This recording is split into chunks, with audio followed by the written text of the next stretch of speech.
మంచి దిగుబడి వచ్చినా శనగ రైతు ముఖంలో నవ్వు లేదు. ఎందుకో తెలుసా?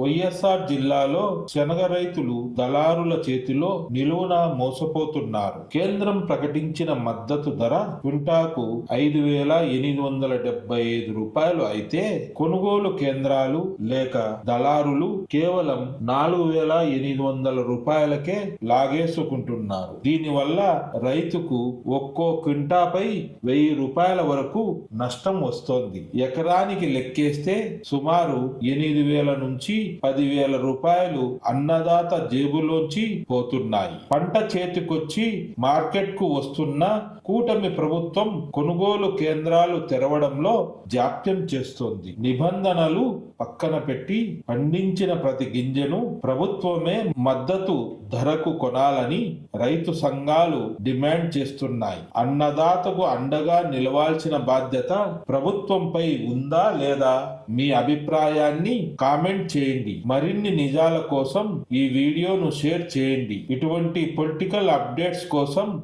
మన ఛానల్ ను సబ్స్క్రైబ్ చేసుకోండి.